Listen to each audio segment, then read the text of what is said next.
Mesdames et messieurs, bonsoir et bienvenue dans ce nouvel épisode de Samedi Cloud, l'émission dédiée au cloud computing.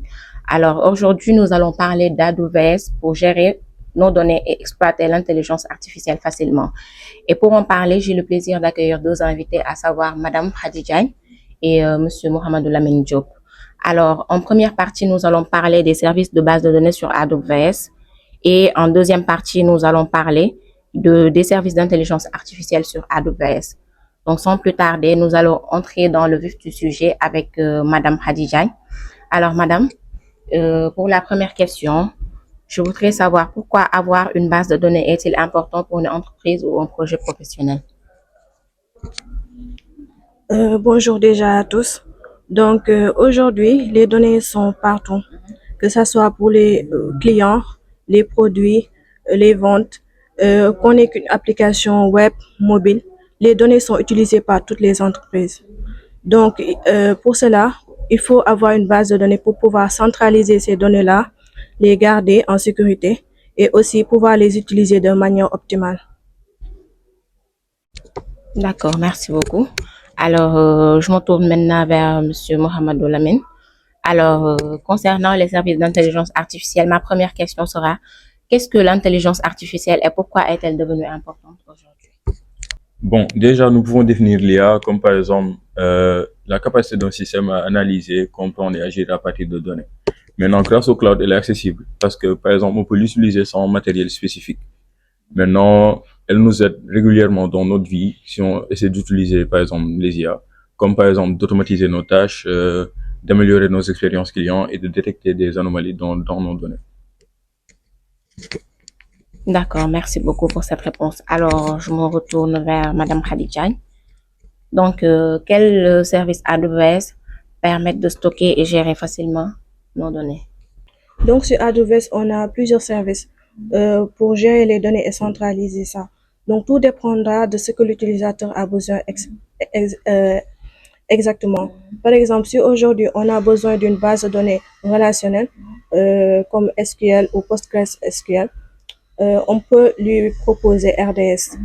Maintenant, si l'utilisateur aujourd'hui a besoin d'une base de données NoSQL, on peut lui proposer DynamoDB. Maintenant, ça dépendra aussi de si l'utilisateur veut une très grande base de données et qui est fonctionnelle et qui prend beaucoup de données. Là, on peut lui proposer Aura. Il y a aussi Neptune qui est conseillé pour comme base de données tirée graph, par exemple pour les réseaux sociaux, etc. Tout dépendra de ce que l'utilisateur a besoin. D'accord, donc merci pour cette réponse claire et précise. Alors, je me tourne encore une fois vers Monsieur Mohamed Lamine Diop. Donc, ma deuxième question concernant l'IA, c'est quels sont les services AWS qui permettent d'exploiter facilement l'IA, même sans être un expert? Déjà, par exemple, il y a une gamme complète qui a été offerte par AWS pour utiliser les services IA.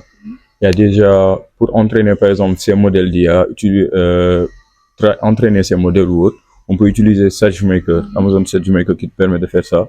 Il y a Amazon aussi Comprehend qui te permet de faire du traitement automatique de texte. Et il y a aussi Recognition qui permet, par exemple, de détecter des images, des objets ou images dans une vidéo ou bien dans une photo. D'accord, merci beaucoup. Donc, ma troisième question pour Madame Khadija. Je voudrais savoir comment AWS facilite-t-il l'accès aux données sans être expert?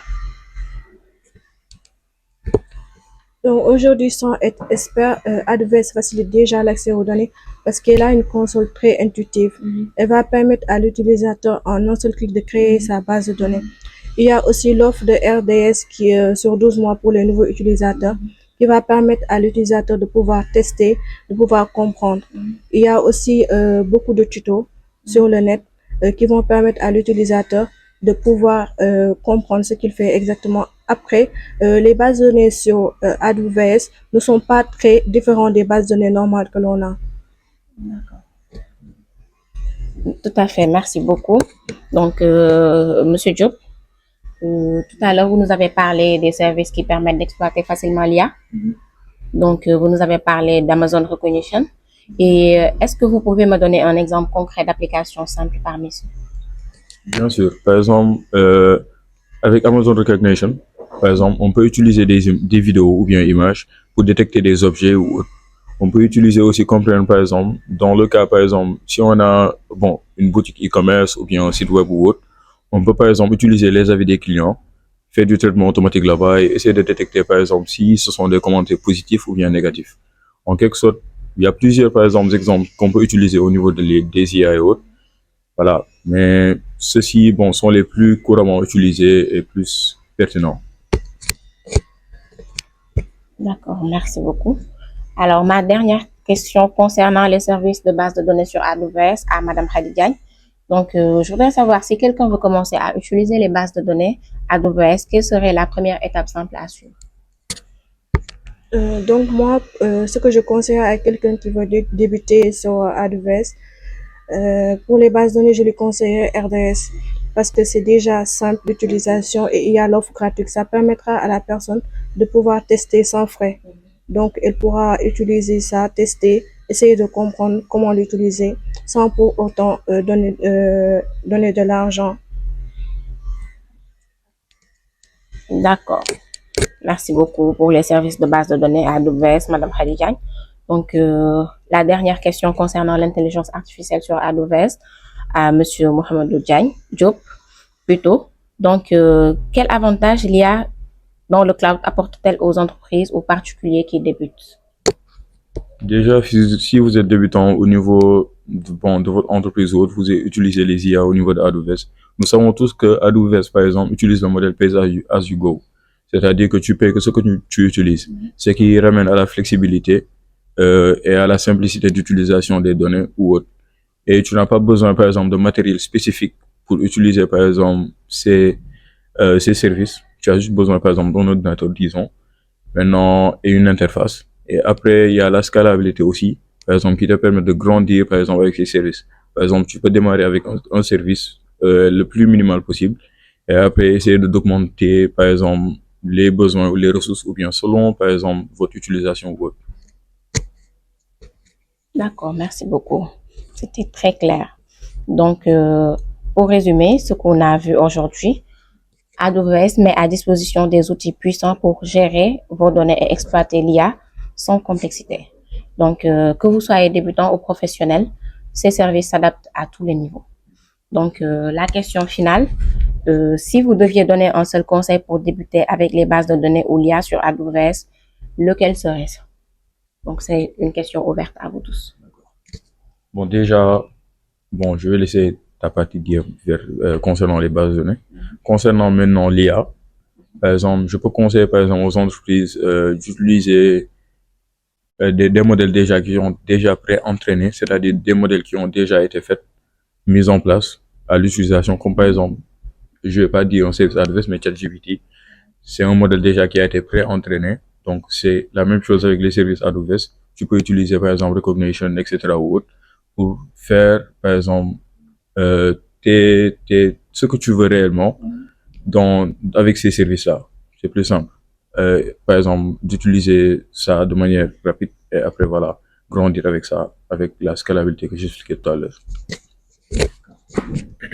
Donc moi, le conseil que je donnerais, c'est de commencer déjà, de tester, parce que déjà, il y a l'offre gratuite pendant 12 mois, donc il n'y a pas de risque. Après, il y a beaucoup d'avantages aussi, comme la sécurité, la performance, la scalabilité et la haute disponibilité. Donc, je vois pas pourquoi on ne devrait pas tester. Donc, je dis juste commencer et tester et ça ira. Commencer et tester et ça ira. Donc, sur ce, nous mettons fin à cette émission-là. C'était un débat très riche. Donc, je m'en vais vous laisser dire vos mots de fin si vous en avez bien sûr. C'est tout. Bon, déjà, j'espère que les explications ont été assez claires pour vous tous. Et ça a été une émission assez importante concernant les bases de données, les IA. Ça va tous dans le même sens parce que ça centralise tous au niveau des données. Donc voilà, essayez de tester, apprenez, voilà, et tout marchera bien comme Khadija l'a dit. Alors, comme mot de fin, je dirais juste euh, comme Maud Lamine l'a dit, c'est de commencer à tester. Après, il n'y a pas de risque. On a toujours la possibilité de commencer sans payer. Et sur AWS, on paye juste ce que l'on consomme. Donc, il n'y a pas de risque, je dirais, juste commencer. Donc, merci en tout cas à nos deux invités de ce jour pour leur explication claire et concrète. Donc, sur ce, nous vous disons merci à vous aussi de nous avoir suivis sur Samedi Cloud. À très bientôt dans un nouvel épisode. Au revoir.